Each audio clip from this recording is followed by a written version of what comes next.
Spirit of July is still alive, and people of Bangladesh will come forward whenever they will see someone trying to become Sheikh Hasina or a fascist.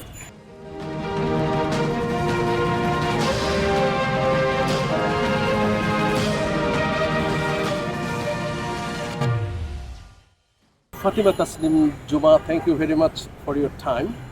We saw a very successful revolution in Bangladesh last year, though it was a bloody revolution also. According to latest report, almost 1,500 people, mostly students, sacrificed their life, and many other have been injured heavily. And even till now, many are taking treatment, and many have lost their eyesights. You were one of the front-ranking fighters at that time. Sheikh Hasina was a very powerful ruler, and it was a very difficult task anyone to raise voice. Even journalism was very difficult at that time. So what inspired you to stand against such a powerful ruler at that time? Basically, what was in our mind is we have to destroy her. But it was so risky because police and other law enforcers, they used their forces against students. But didn't you scare at that time?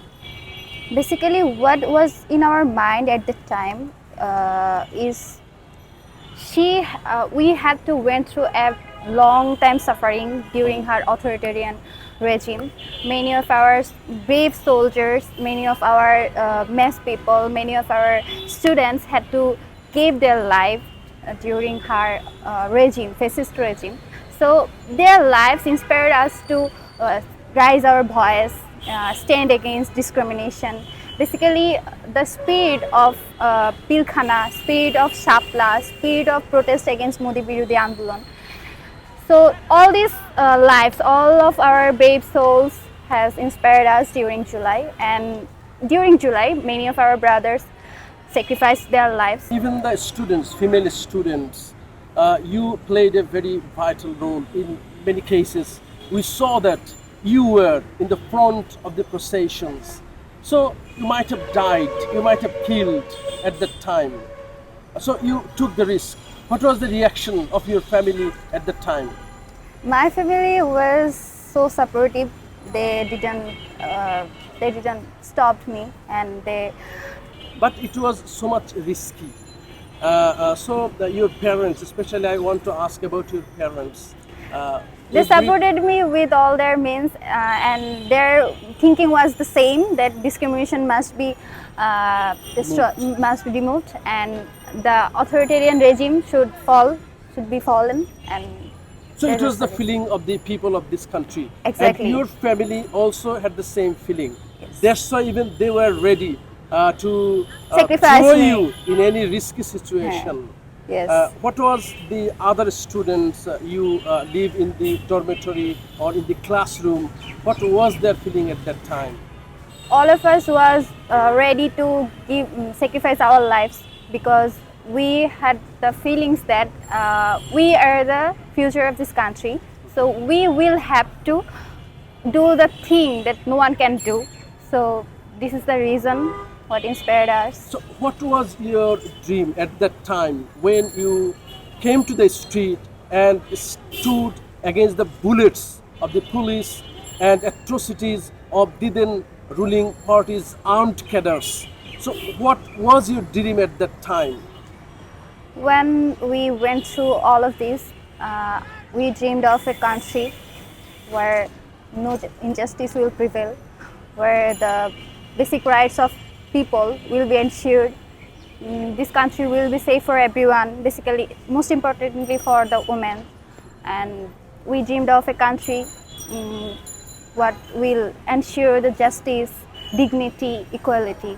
And still now we are hoping for the best, and as we believe the spirit of July is still alive, and we believe the people of Bangladesh will come forward whenever they will see any discrimination or any kind of injustice.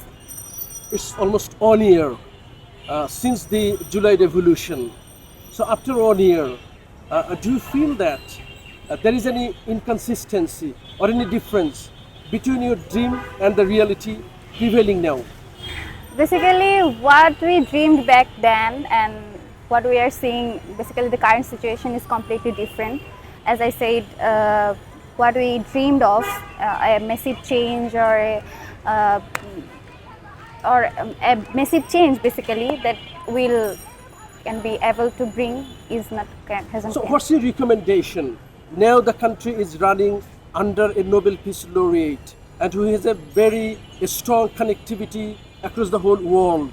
So he is now driving the country and the students have a very strong influence on the government. Though it's an interim government, someone will come through peaceful election. But the interim time, do you have any specific recommendations to this government? My recommendation for interim government, they will have to be more strong, more effective. They should use their power, their kind and effective. After the election, there will be any political government. What's your suggestion to that political government, whatever come to power? They will have to serve the people. People will not serve them. The parties should be people friendly, and they should ensure And justice. Zuma, as the students have already hold or already performed a successful demonstration and revolution, if someone try to play a role like a fascist in the future, do you think that students will come to the street in the same way? I do believe, because the people of Bangladesh has experienced the fall of Sheikh Hasina, the most powerful fascist since 1971.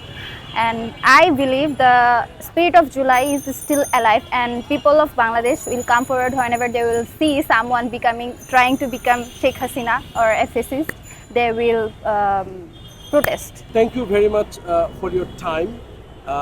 You have said well about your feelings, about the feelings of the countrymen. We also expect a better Bangladesh. And really thank you, much appreciated for your time and speech. Most welcome.